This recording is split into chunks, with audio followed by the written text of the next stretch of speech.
पहिले योहान अध्याय 2 आणि वचन 19. ते आपल्यामधूनच निघाले, पण ते आपले नव्हते.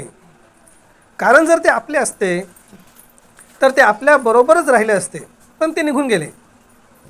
यावरून हे उघड झाले की ते सर्वच आपले नाही. प्रभू ही वचन आशीर्वादित करो. प्रार्थना करूया आपण. परमपवित्र महान थोर सर्वसमर्थ सेनाधीश परमेश्वरा, आकाश आणि पृथ्वीच्या निर्माणकर्त्या जिवंत देवा, तारणाऱ्या राजा, तारणाऱ्या प्रभू, ही सुंदरशी वेळ प्रभू तुझ्या लेकरांसमवेत, ही संध्याकाळची वेळ भावाच्या घरी तू आम्हाला दिलेली आहे. भाऊ आणि बहीण प्रभू परमेश्वरा दोघं या घरात राहतात प्रभू परमेश्वरा, आणि तुझ्या दयेमुळे तुझ्या कृपेमुळे प्रभू हे घर तयार झालं. त्यांना तू कष्ट करण्यासाठी ताकद दिली आणि पैशाची गरज तू पूर्ण केली प्रभू. ह्यासाठी आम्ही तुझ्या नावाला धन्यवाद देतो, तुझी स्तुती करतो प्रभू परमेश्वरा. आज त्या घरासाठी विशेष प्रार्थना करून घेत आहेत प्रभू. आणि प्रभू आमची एकच इच्छा आहे की तुझ्या वचनाप्रमाणे त्यांच्या जीवनामध्ये हो. आणि प्रभू परमेश्वरा, जसं त्यांनी हे घर बांधलं तसं त्यांचं शरीर हे देवाचं मंदिर आहे, त्यांनी समजून घ्यावं. आणि प्रभू त्यांचं शरीर जे मंदिर आहे ते देवासाठी अनंतकाळचं वास्तव्याचं ठिकाण बनावं, अशी आम्ही तुझ्याच्या मी प्रार्थना करतो. तू सहाय्य कर, मदत कर. जे बहीण भाऊ संपूर्ण दिवसापासून आमच्या सोबत आहेत, प्रार्थनेमध्ये आहेत, लेकरांना घेऊन प्रभू तू त्यांना विशेष अनुग्रह दे, तुझी विशेष कृपा पुरव आणि त्यांना विशेष तू आशीर्वादित कर प्रभू. त्यांच्या लेकरांसमेत ते इथे आहेत प्रभू परमेश्वरा. तू गौरवीला जा, तू उंचावला जा. हे परत एकदा वचन आम्ही जे वाचत आहोत चिंतन मनन करू हो दे आम्हा सर्वांच्या आध्यात्मिक जीवनासाठी, आत्मिक वाढीसाठी आणि प्रभू अनंतकाळच्या जीवनामध्ये आम्हाला प्रवेश करता यावा म्हणून ते लाभदायक ठरू दे. प्रभू येशूच्या मागतो म्हणतो एक आमेन. बसूया आपण सर्वजण. आपण दुपारीच हा संदेश घेतला होता आणि ह्याच्यावरती आपण चिंतन मनन करूया काही गोष्टींवरती. आपण पाहिलं होतं मानवी स्वभावाची परख आणि खरा ख्रिस्ती विश्वासणारा, त्याविषयी आपण घेतलं होतं. त्यातलेच काही 3-4 मुद्दे आपण परत एकदा मी तुमच्यासमोर मांडेल. आणि पण त्याच विषयासोबत नवीन विषय हा आहे नवीन जन्म. आणि नवीन जन्म जो आहे ज्याला आपण म्हणतो नवीन जन्म किंवा रूपांतर, म्हणजे आपल्या हृदयाचं रूपांतर, आपल्या प्राणाचं रूपांतर, आपल्या स्वभावाचं रूपांतर. तर या आपल्या व्यावहारिक जीवनामध्ये आणि आत्मिक प्रवासामध्ये हे फार महत्त्वाची गोष्ट आहे. पुष्कळदा आपण ऐकतो प्रार्थना करा, बायबल वाचा, संदेश ऐका. पण हा जो नवीन जन्म आहे ही एक वेगळी गोष्ट आहे, विशिष्ट गोष्ट आहे. पुष्कळदा काय होतं की आमचा बाप्तिस्मा झाला आणि आता सर्व काही संपलं. का? कारण आम्ही बाप्तिस्मा घेतलेला आहे, आम्ही येशूचे झालेले आहोत आणि आम्ही आता चर्चला जातो, आम्ही प्रार्थनेला जातो. म्हणजे आमच्या आयुष्याचं काय होतं, फक्त बाप्तिस्मा. तो आमच्या आयुष्याचा बाप्तिस्मा आम्ही घेतला. आता जेव्हा वेळ मिळेल तेव्हा प्रार्थनेला जायचं है ना, जेव्हा वेळ मिळेल तेव्हा बायबल वाचायचं, जेव्हा वेळ मिळेल तेव्हा संदेश ऐकायचा. दुपारीच मी म्हटलं होतं की आता शाळा सुरू झाल्या आहे का नाही, सर्वजण तेच आहात, फक्त 1-2 जण सोडून. मला वाटतं सिस्टर नव्हते दुपारी. तर आठवड्यातून एकदा शाळेत गेलं किंवा महिन्यातून एकदा शाळेत गेला किंवा वर्षातून एकदा शाळेत गेला तर तो विद्यार्थी हुशार विद्यार्थी असेल का? तो परीक्षा पास करेल का? की तो ढ ठरेल है ना? नापशा म्हणू आपण त्याला, नापशा, ढ विद्यार्थी. अगदी तसंच ख्रिस्ती आध्यात्मिक जीवनामध्ये पण आहे. आणि फक्त आठवड्यातून एकदा किंवा महिन्यातून एकदा किंवा वर्षातून काही वेळेस जाणारे विद्यार्थीच नापास होतात असं नाही आहे. दर दिवशी जाणारे विद्यार्थी देखील नापास होतात. खरी गोष्ट ना. आणि मग काय करते शिक्षिका किंवा प्रिन्सिपल, आईवडिलांना बोलून घेतात, काय तुम्ही तुमच्या मुलांचा अभ्यास करून घेता की नाही? हां, बघा त्याने किती मार्क आणलेत. मग आईवडील काय उत्तर देतात? काय उत्तर देतात? अहो आम्ही अभ्यास करायला सांगतो, करतच नाही, नुसता खेळत राहतो है ना. करतो, काय काय पालक काय म्हणतात, करतो कसं काय नापास झाला आम्हाला समजत नाही. आता म्हणजे सांगा कोण दोषी, कोण आहे? कसा काय नापास झाला आम्हाला समजत नाही. आमचा मुलगा तर अभ्यास करतो. म्हणजे शिक्षकाने पेपर बरोबर तपासले नाही का? शिक्षकाने चुकीचे मार्क दिले का? बघा असे लोक आहेत या जगामध्ये. एकच गोष्ट वेगवेगळ्या पद्धतीने आणि लोकांना मूर्ख बनवणार आहे. आणि प्रियांनो, मला सांगू द्या, सैतान देखील देवाच्या लेकरांना मूर्ख बनवण्याचा प्रयत्न करतो. आता तुझा बाप्तिस्मा झालेला आहे, संपलं. ज्यावेळेस तुला वेळ मिळेल त्यावेळेस प्रार्थनेला जा, वेळ मिळेल त्यावेळेस तू संदेश ऐक, वेळ मिळेल त्यावेळेस तू गाणे ऐक. आता इतका सुंदर आपला हा साऊंड बॉक्स आहे. ब्रदर म्हणतात तो बंद पडला. म्हटलं माणसं पण बंद पडले आणि बॉक्स पण बंद पडला. है ना? वापरला नाही तर बंद पडतो. कुठली पण इलेक्ट्रॉनिक जी गोष्ट आहे ना, जर ती आपण वापरली नाही, माईक बंद पडणार. इलेक्ट्रॉनिक कुठली पण वस्तू घ्या, कारण इलेक्ट्रॉनिक जी गोष्ट आहे ना त्याच्यातून इलेक्ट्रिक प्रवाह जायला पाहिजे. जर तो प्रवाह त्यातून जात राहिला ना तर त्यातले जे यंत्र आहेत किंवा त्यातले जे काय आपण म्हणतो इलेक्ट्रिक जे पार्ट्स आहेत ते काम करतील, नाही तर ते कुजून जातील. अगदी तसंच ख्रिस्ती जीवनामध्ये आमच्यातून देवाच्या आत्म्याचा प्रवाह व्हायला पाहिजे. ते तुम्ही मेहनतून एकदा चर्चला जाऊन किंवा दररोज चर्चला जाऊन देखील तुमच्यातून तो प्रवाह वाहू शकत नाही. तुम्हाला नाही मला परमेश्वरासंगती करायला हवी.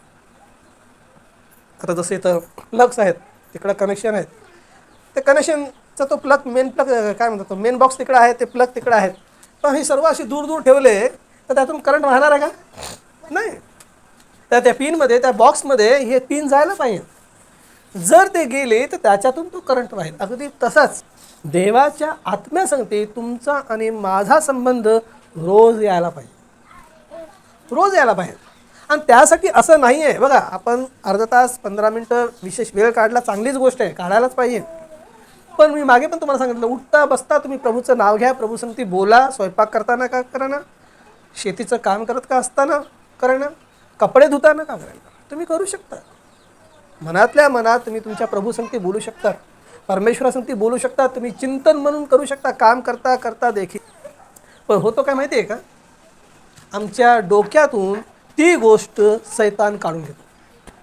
तुम्हाला माहिती आहे आमचे जे विचार आहेत ते कोणाचे आहेत? ते आमचे स्वतःचे विचार नाही आहेत, हे सैतानाचे विचार आहेत. आणि हे सैतानाचे विचार आम्हाला चुकीच्या गोष्टी पाहायला, चुकीच्या गोष्टी बोलायला आणि चुकीच्या गोष्टी ऐकायला काय करत असतात? प्रवृत्त करत असतात. ही वस्तुस्थिती आहे. पण आम्हाला पुष्कळदा काय वाटतं, हे जे आमचे विचार आहेत तेच आम्ही आहोत. पण आमचे विचार म्हणजे आम्ही नाही आहोत. पण ज्या वेळेस आमचे विचार आमचा प्राण काय करतो? मान्य करतो आणि म्हणतो की हा हे बरोबर आहे, तू कर. प्राण त्या विचारासंगती काय होतो? सहमत होतो. त्यावेळेस ते विचार आमचे बनतात, ती कृती आमची असते. आणि जर ती चुकीची असेल तर त्याची शिक्षा आम्हाला परमेश्वराकडून भेटेल. म्हणजे देवाच्या वचनानुसार आमचा न्याय होईल. आणि हाच सैतान काय करतो? आमच्यावरती नेहमी काय टाकत असतो? फासे टाकत असतो, विचाराच्या रूपाने, विचाराच्या रूपाने. आणि ते विचार पुष्कळदा आम्हाला पडतात परिस्थितीनुसार. मग ते चांगले असो वाईट असो, पुष्कळदा वाईट विचारच माणसांच्या डोक्यातून बाहेर येत असतात, कोणी का असेल, स्त्री असो पुरुष असो. आमचा जो कल आहे, आमचा जो विचार करण्याची जी पद्धत आहे ही जास्तीत जास्त वाईटाकडे असते, जास्तीत जास्त वाईटाकडे असते. त्याला आपण काय म्हणतो? दुष्टाई. आणि ही जी दुष्टाई आहे ही दुष्टापासून आहे. आणि दुष्ट कोण आहे? सैतान आहे. तर म्हणून हे आमच्या जे आपण चिंतन मनन केलं, मी चार मुद्दे मांडले होते है ना, की जाणाऱ्याला काय लागतं? निमित्त लागतं. पण साथ देणाऱ्याला काय पाहिजे नसते? इच्छेची गरज असते, है ना. या विषयावरती आपण पाहिलं होतं. आणि दुसरा मुद्दा काय होता? मनात कपट ठेवण्यापेक्षा समोरासमोर स्पष्ट सांगा. पुष्कळदा काय होतं ना, आपण आपल्या मनातल्या गोष्टी मनात ठेवतो, कुजत राहतो, कुडत राहतो आणि नंतर आमची हाडं ठिसूळ होत जातात आणि मरून जातात. याच्यापेक्षा जे काही आहे आपल्या हृदयामध्ये, आपल्या मनामध्ये, आपल्या विचारामध्ये आपण समोरासमोर बसून स्पष्टपणे सांगायचे असतात. आणि स्पष्टपणे सांगायचं, कारण ते दोघांच्याही हिताचं आहे. ठीक आहे, ऐकणाऱ्याच्या पण हिताचं आहे आणि बोलणाऱ्याच्या पण हिताचं आहे. सांगणाऱ्याच्या पण हिताचं आहे. त्याने समजदारी वाढते, आपल्याला कळतं की मी कुठं चुकत आहे. पुष्कळदा काय असतं ना, आपले स्वतःचे दोष आपल्याला कधीच दिसत नसतात. पुष्कळदा बायको दाखवण्याचा प्रयत्न करते पण नवऱ्याला समजत नाही. नवरा बायकोला दाखवण्याचा प्रयत्न करतो पण बायकोला समजत नाही. आईवडील मुलांना दाखवण्याचा प्रयत्न करतात पण मुलांना समजत नाही. मुलं आईवडिलांना दाखवण्याचा प्रयत्न करतात पण आईवडिलांना समजत नसतं. तर अशा गोष्टी होत असतात. पण मग लोक काय करतात, आपल्या मनातच ठेवतात. म्हणून सर्वात चांगली गोष्ट ही आहे की मनात काही कपट ठेवण्यापेक्षा, राग ठेवण्यापेक्षा, द्वेष ठेवण्यापेक्षा, कुडण्यापेक्षा स्पष्टपणे सांगायचं असतं. ठीक आहे. तर तिसरी गोष्ट आपण बघितली होती की स्पष्ट बोलण्याने नाती कमी होतील पण जी राहतील ती खरी असतील. Praise the Lord. है ना. स्पष्ट बोलण्याने म्हणजे काय, सत्य बोलण्याने. सत्य सांगा तुम्ही. पुष्कळदा आपण सत्य सांगायला घाबरतो, सत्य जगायला पण घाबरतो. सत्य काय आहे ना, लोक सत्य ऐकायला पण घाबरतात बरं का. सत्य ऐकायला पण घाबरतात, सत्य बोलायला पण घाबरतात आणि सत्य जगायला पण घाबरतात. पण देवाचं वचन सांगतं की सत्य तुम्हाला समजेल आणि सत्य तुम्हाला स्वतंत्र करेल, बंधमुक्त करेल. आणि आपल्या अवतीभोवती अनेक नाती असतात, त्यामध्ये खरी असतात, खोटी असतात, लबाड असतात, चांगले असतात, वाईट असतात, असे अनेक प्रकारचे असते, मुखवटे घातलेले असतात. पण ज्यावेळेस तुम्ही सत्य त्यांना सांगाल ना, त्यावेळेस त्यांचा खरा चेहरा उघड होतो. पण ज्यावेळेस ते उघड झालं आणि त्यांना राग आला, जर ते निघून गेले आणि सत्य सांगितल्यानंतर पण जे तुमच्यासोबत उभे राहिले ते तुमचे खरे. कारण तुम्ही खरं सांगून देखील त्यांना वाईट वाटलं तरी त्यांनी सांगितलं की नाही, हा बोलत आहे ते खरं आहे, ही जे बोलत आहे ते खरं आहे. आणि त्यांनी काय केलं, सत्याचा स्वीकार केला. तर सत्याच्या मार्गावरती काय नसतं, गर्दी नसते कधीच. सत्याच्या मार्गावरती कधीच गर्दी नसते. तर जेव्हा तुम्ही स्पष्ट आणि खरे बोलता तेव्हा खोटे लोक तुमच्यापासून आपोआप दूर होतात. तर यात आपलं काहीच नुकसान नाही आहे, तर तो देवाचा आशीर्वाद आहे. आणि चौथी गोष्ट, माणसाची खरी पारख त्याच्या मनाविरुद्ध वागल्यावरती होते. तुम्ही एखाद्या व्यक्तीच्या मनाच्या विरुद्ध वागून बघा, लगेच त्याच्या चेहऱ्यावरती भाव वेगळे येतात. तर आपल्याला जर समोरचा व्यक्ती जर समजून घ्यायचा आहे ना, तर त्याच्या मनाच्या विरुद्ध तुम्ही वागले की त्याच्यातला खरा जो स्वभाव असतो तो प्रकट होतो. जोपर्यंत तुम्ही नवरा बायकोच्या इच्छेप्रमाणे वागत राहिला, बायको नवऱ्याच्या इच्छेप्रमाणे वागत राहिला ना, तो पण सर्व आलबेल असतं. एकदा तुम्ही बायकोच्या विरुद्ध वागून बघा, किंवा बायकोने नवऱ्याच्या विरुद्ध बघितलं, किंवा मुलांनी आईवडिलांच्या विरुद्ध वागून बघितलं, किंवा आईवडिलांनी मुलांच्या विरुद्ध, त्यांचा खरा जो स्वभाव आहे तो कळतो. ठीक आहे. तर आता हे जे आपण मी जास्ती घेणार नाही, मोठा घेणार नाही आहे, पण हे जे मुद्दे मांडत आहे आणि देवाच्या वचनामध्ये ह्या गोष्टी आहेत, संदेष्टांनी ह्याच्यावरती सांगितलेल्या आहेत. तर आपल्याला आपल्या मानवी स्वभावाची परख व्हायला पाहिजे. आमच्यातला चांगला स्वभाव आणि वाईट स्वभाव निश्चितच हा आम्हाला जन्मापासून प्राप्त झालेला आहे. तुम्ही का असे ना, मी का असे ना, देवाचं वचन सांगतं की पहा, मी जन्माचाच पापी आहे. काय आहे? मी जन्माचाच पापी आहे. आम्ही पाप करतो म्हणून पापी नाही आहोत. पाप म्हणजे अविश्वास. ठीक आहे. आम्ही पाप करतो म्हणून पापी नाही आहोत, पण आम्ही जन्माचेच पापी आहोत. म्हणजे जन्मजातच आमच्यामध्ये दुष्ट स्वभाव आहे, जन्मजातच आमच्यामध्ये रागिष्ट स्वभाव आहे, जन्मजातच आमच्यामध्ये द्वेष, राग, मत्सर, घृणा, निंदा, अनेक अशा वाईट गोष्टी लिस्ट केली तर फार मोठी आहे. हे स्वभाव आहेत आणि आम्हाला जन्मजात मिळालेले आहेत. आणि हा स्वभाव तुमचा आणि माझा नष्ट व्हावा म्हणूनच प्रभू येशू ख्रिस्त आला. आमेन. आणि तो जर आला नसता आणि त्याची ओळख जर आपल्याला झाली नसती आणि त्याने प्रायश्चिताचं रक्त जर तुमच्यासाठी माझ्यासाठी सांडवलं नसतं, तर प्रियांनो, तुम्हाला आणि मला पापांची क्षमा नसते. आणि म्हणूनच ज्यावेळेस प्रभू येशू ख्रिस्त आला, तो म्हटला की तुम्ही चर्चला जाता म्हणून तुमचा नवीन जन्म झाला असं म्हटला का? तुम्ही बायबल वाचता म्हणून तुमचा नवीन जन्म झाला का? तुम्ही दान दशमांश देता म्हणून तुमचा नवीन जन्म झाला आहे का? तुम्ही प्रार्थना करता म्हणून तुमचा नवीन जन्म झाला आहे का? किंवा तुम्ही या सर्व गोष्टी करता म्हणून तुम्ही स्वर्गाच्या राज्यात जाईल असं बोलला आहे का? नाही. त्याने हे पण नाही सांगितलं की तुम्ही बाप्तिस्मा घेतला तर तुमचा प्रवेश स्वर्गाच्या राज्यात होईल, असं बोललं आहे का? नाही, बिलकुल नाही. त्याने स्पष्टपणे सांगितलं, जोपर्यंत तुम्ही नव्याने जन्म घेणार नाही, पाण्याने आणि आत्म्याने जन्मल्याशिवाय कोणाचाही प्रवेश स्वर्गाच्या राज्यात होणार नाही. समज, नव्याने जन्म केल्याशिवाय कोणीही देवाचं राज्य पाहू शकत नाही. त्या राज्यामध्ये तुमचा आणि माझा प्रवेश होऊ शकत नाही. बाप्तिस्मा म्हणजे काय असतं? बाप्तिस्मा म्हणजे आम्ही जो विश्वास व्यक्त केलेला आहे, जो आम्ही ठेवलेला आहे, जे आमच्याकडे प्रगटीकरण आलेलं आहे, त्याची ती बाह्यकृती आहे की आम्ही हा विश्वास स्वीकारत आहोत आणि आतापासून देवाच्या इच्छेप्रमाणे, देवाच्या वचनाप्रमाणे वागू. म्हणजे आम्ही काय केलं आहे? देवासंगती एक काय केलेलं आहे? अनभाग केलेली आहे की आम्ही शुद्ध मनाने, शुद्ध भावाने देवाचं वचनाचं काय करू? पालन करू. तर जोपर्यंत माणसाचा नवीन जन्म होत नाही तोपर्यंत त्याचा जुना स्वार्थी आणि ढोंगी मानवी स्वभाव बदलत नाही. कोणी का असेल, तुम्ही का असेल ना मी का असेल, आम्हा प्रत्येकाला नव्याने जन्माची गरज आहे. जुना स्वभाव केवळ वर काय करतो? धार्मिकतेचा बुरखा पांघरतो, आमच्यावरती काय लावतो? मुखवटा लावतो. आणि जेव्हा परीक्षा होते ना त्यास अपयशी ठेवतो. जेव्हा आमची परीक्षा होते सैतानाच्या द्वारे, आम्ही काय होतो? अपयशी ठरतो. केवळ नवीन जन्म झालेली व्यक्तीच सत्यात टिकून राहते, येशू ख्रिस्तामध्ये एक राहते. आणि म्हणूनच बाप्तिस्मा घेतला चांगली गोष्ट आहे, प्रभू येशू ख्रिस्ताचा विश्वास केला चांगली गोष्ट आहे, चर्चला जाता चांगली गोष्ट आहे, प्रचार करता चांगली गोष्ट आहे, देवाचे गीत गाता चांगली गोष्ट आहे, पण तो नवीन जन्म नाही आहे. आमचा पुढचा भाग काय असायला पाहिजे? आम्हाला नव्याने जन्म प्राप्त असा व्हायला पाहिजे.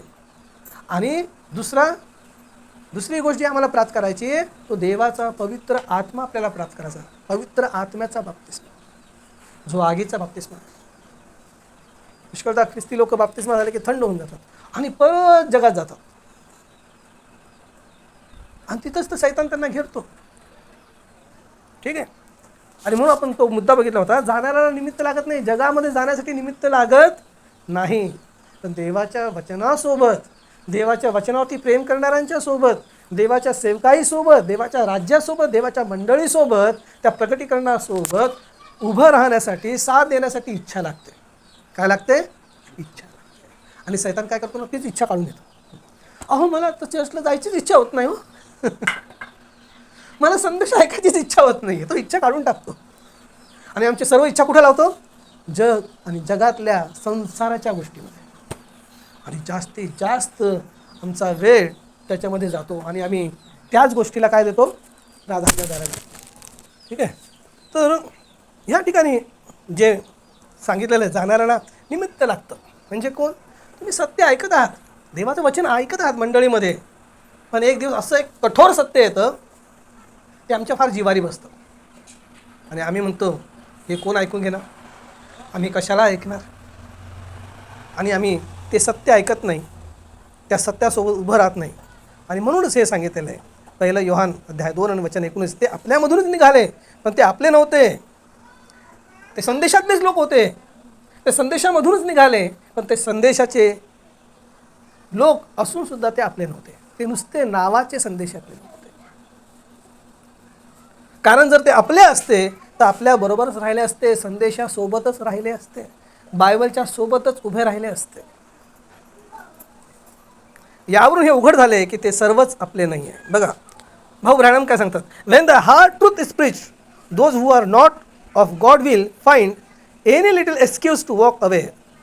ए formal professor can only go so far with the word, then he has to deny it to save his own skin or his denomination. They look for a flaw, an excuse, and away they go. But a born again soul has the Holy Ghost inside, and that spirit desires nothing but the word.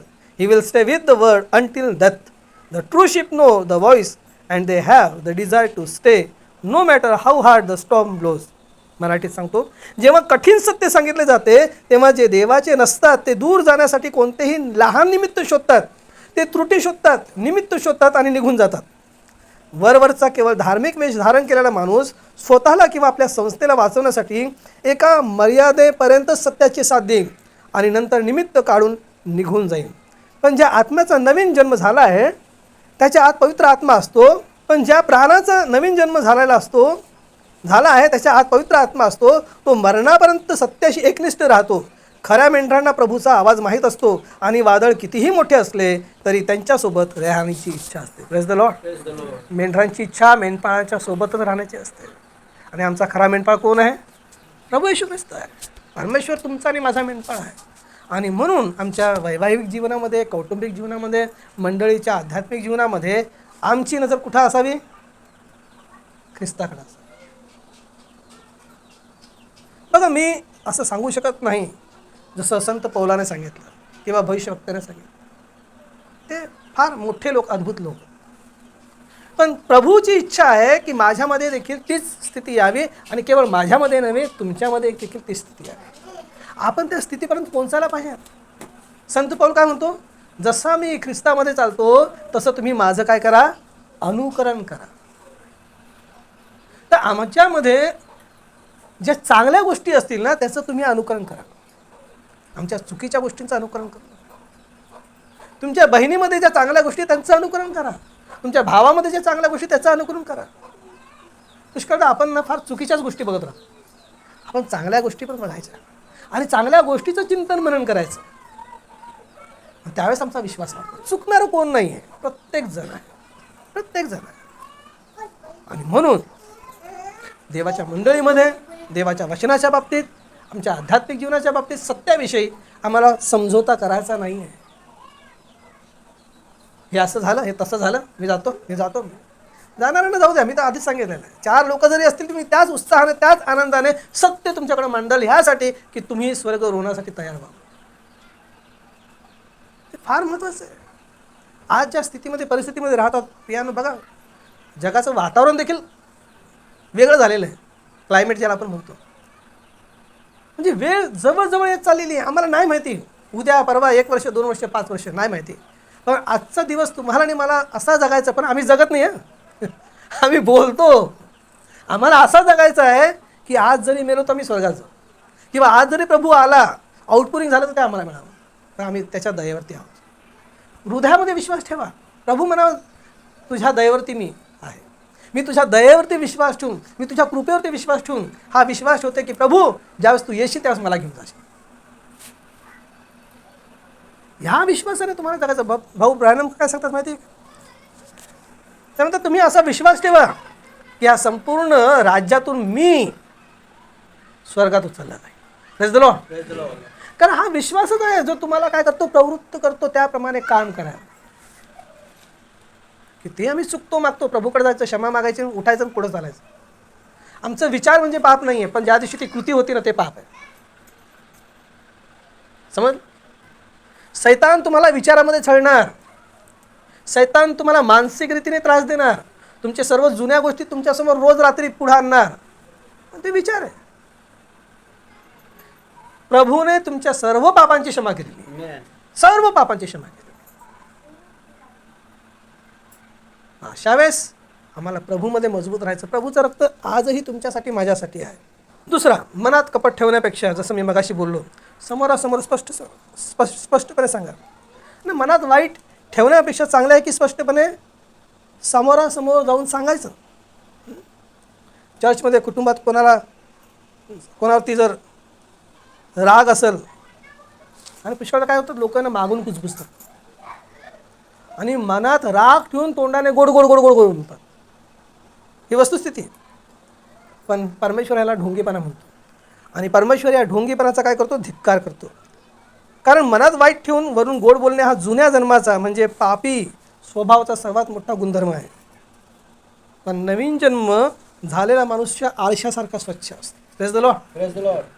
आळशासारखा असतो, तो दिसतो स्पष्टपणे. तो स्वतःला पाहतो आणि दुसऱ्यांना पण दिसतो तो कसा आहे. देवाचं वचन काय सांगतं? लेविया अध्याय 19 वचन 17. तू आपल्या मनात आपल्या भावाचा द्वेष करू नकोस.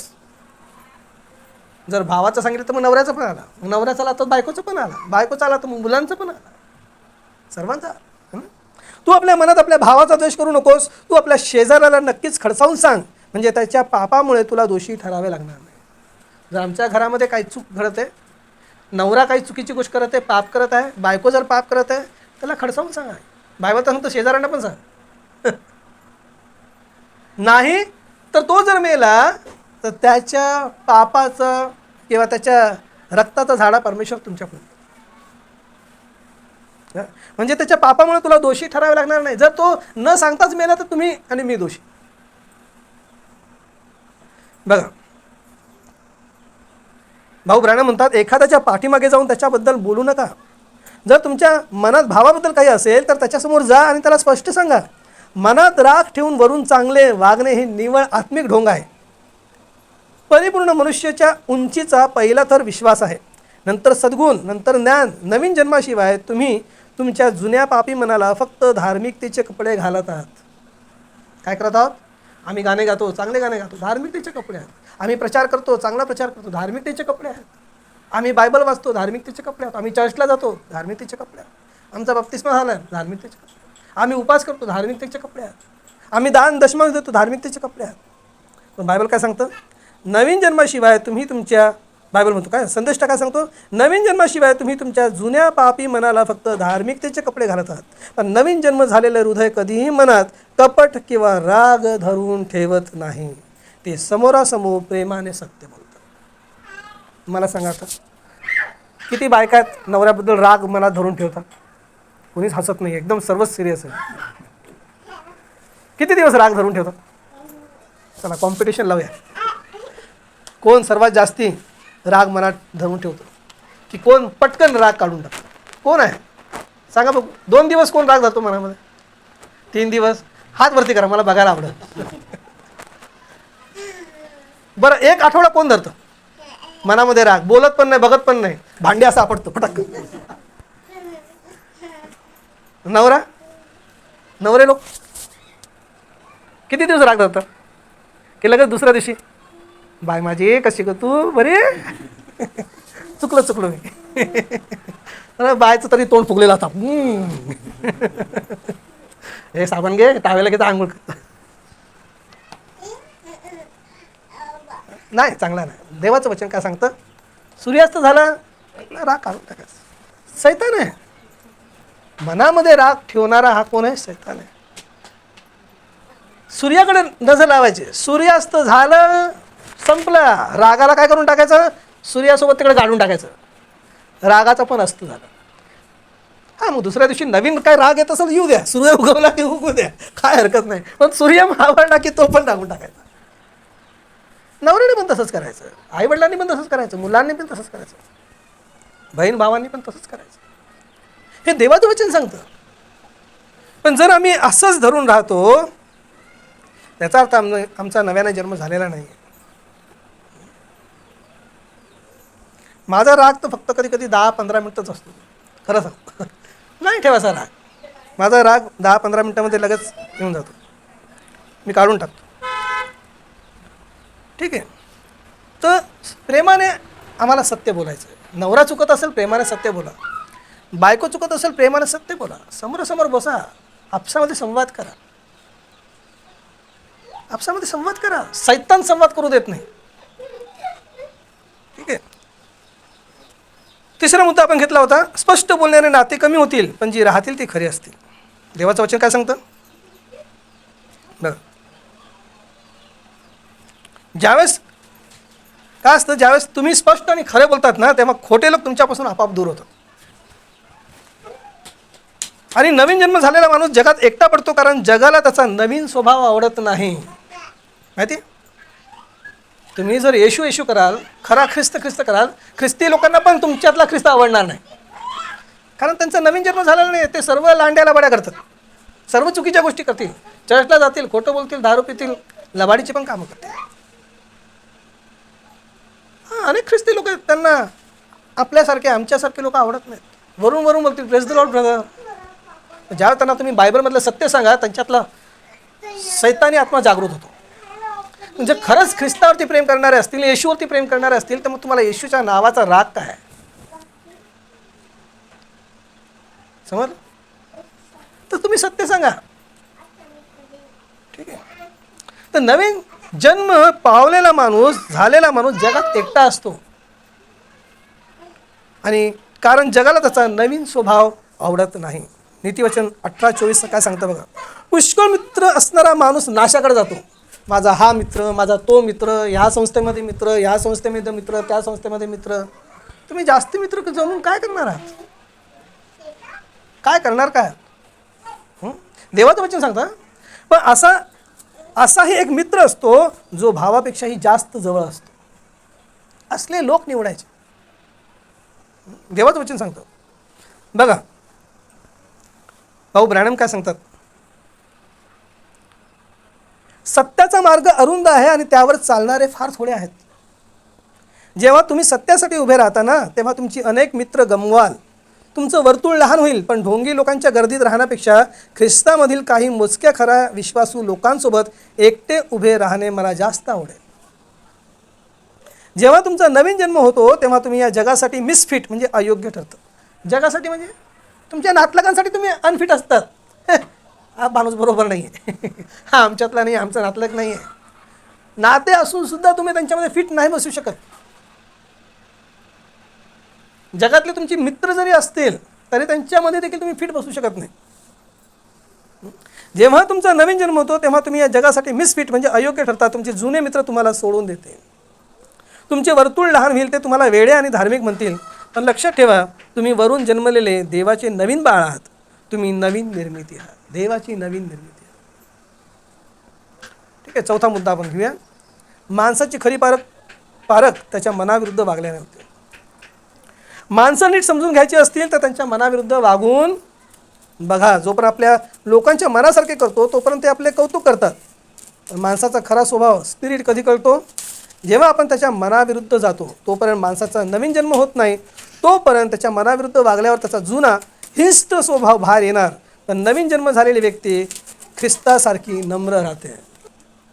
नवीन जन्म झालेली व्यक्ती ख्रिस्तासारखी नम्र राहते. नीतिसूत्र अध्याय 17 वचन 3. रुपयासाठी मुशी, सोन्यासाठी भट्टी असते, पण अंतःकरणे पारखणारा परमेश्वर आहे. आपण देवाच्या संदेष्टाचं ऐकूया. संदेष्टा काय सांगतो ते. जोपर्यंत तुम्ही एखाद्या कुत्र्याच्या केसाळ सरळ दिशेने हात फिरवता तोपर्यंत तो शेपूट हलवतो. बरोबर आहे. कुत्र्याला आपण असं असं करत राहिलं तो पण हे करतो, खुश होतो फार. भाऊ ब्रॅनम काय म्हणतात, तोपर्यंत तो शेपूट हलवतो, तुमचा मित्र बनतो. पण जर एकदा त्याचे केस उलट्या दिशेने फिरवून पहा म्हणतो, त्याच्या चामडीला लागतात. पण जरा एकदा त्याचे केस उलट्या दिशेने फिरून पहा, त्याच्या मनाविरुद्ध वागा, तो लगेच गुरगुरेल आणि दात दाखवेल. खरं आहे ना? दाखवतात ते, मालकाला पण दात दाखवतात. मानवी स्वभाव अगदी असंच आहे. जोपर्यंत तुम्ही त्यांच्याशी सहमत आहात तोपर्यंत तुम्ही चांगले आहात. पण ज्या क्षणी तुम्ही त्यांच्या मनाविरुद्ध जाता किंवा सत्य सांगता त्या क्षणी त्यांच्यातील खरा आत्मा बाहेर येतो. तुम्ही डुकराला कितीही स्वच्छ धुवा, त्याला कोट टाय घाला, पण सोडले की तो चिखलातच जाणार, कारण त्याचा स्वभाव बदललेला नाही. तो अजूनही डुक्करच आहे. नवीन जन्माशिवाय माणूस जेव्हा ख्रिस्ती बनण्याचा प्रयत्न करतो तेव्हा त्याचेही तसेच होते. पण जेव्हा तुमचा नवीन जन्म होतो तेव्हा देव तुमचा स्वभाव डुकरावरून बदलून मेंढरासारखा करतो. नवीन जन्माशिवाय माणूस जेव्हा ख्रिस्ती बनण्याचा प्रयत्न करतो तेव्हा त्याचेही तसेच होते. पण जेव्हा तुमचा नवीन जन्म होतो तेव्हा देव तुमचा स्वभाव डुकरावरून बदलून मेंढरासारखा करतो. Praise the Lord. तर आणखी छोट्याशा काही गोष्टी सांगतो. या ज्या गोष्टी आहेत आपल्याला आपल्या स्वभावाकडं, आपल्या जीवनाकडं बघण्यासाठी आपल्याला मार्गदर्शन करतात. आणि एकमेव उपाय जो आहे, एकमेव उपाय काय आहे? नवीन जन्म. तर बाप्तिस्मा झाला, तुम्ही प्रार्थना कशासाठी करायची? देवा माझा नव्याने जन्म होऊ दे. Praise the Lord. काय बोलायचं? माझा नव्याने जन्म होऊ दे. माझ्यातला हा चुकीचा घाण डुकराचा स्वभाव काढून टाक. मला मेंढरू बनव, मला मेंढराचा स्वभाव असू दे. तर आपल्याला गर्दीच्या मागे धावायचं नाही आहे. जे सोडून जातात त्यांना जाऊ द्या, कारण ते कधीच आपले नव्हते. मनात कोणाबद्दलही कडू भावना, राग ठेवून चर्चमध्ये येऊ नका, प्रार्थनेला येऊ नका. जे काही आहे ते समोरासमोर स्पष्ट आणि प्रेमाने बोला. तिसरी गोष्ट, माणसाच्या मनाविरुद्ध वागताना जेव्हा लोक तुम्हाला विरोध करतात तेव्हा खचून जाऊ नका. समजून घ्या की देवाने तुमच्यासमोर त्या माणसाचा खरा चेहरा आणला आहे. जर तुमच्या मनाविरुद्ध गेल्यावर तुम्हाला अजूनही राग येत असेल, सिस्टर लोक ऐका बघा, ब्रदर लोक तुम्ही पण ऐका, जर तुमच्या मनाविरुद्ध गेल्यावर तुम्हाला अजूनही राग येत असेल, जर तुम्ही अजूनही लोकांच्या पाठीमागे कुजबूज करत असाल तर आजच गुडघे टेका आणि म्हणा, प्रभू मला चर्चचा सभासद नको, मला नवीन जन्म हवा आहे. ठीक आहे. जुना स्वभाव सुधारला जाऊ शकत नाही, त्याला वधस्तंभावरती खेळावे लागेल. जेव्हा पवित्र आत्मा तुमच्यात माझ्यात येईल तेव्हा लोक तुम्हाला मला सोडून गेले तरी तुम्हाला दुःख होणार नाही, कारण तुमच्याकडं माझ्याकडे विश्वासाची खरी संपत्ती आहे.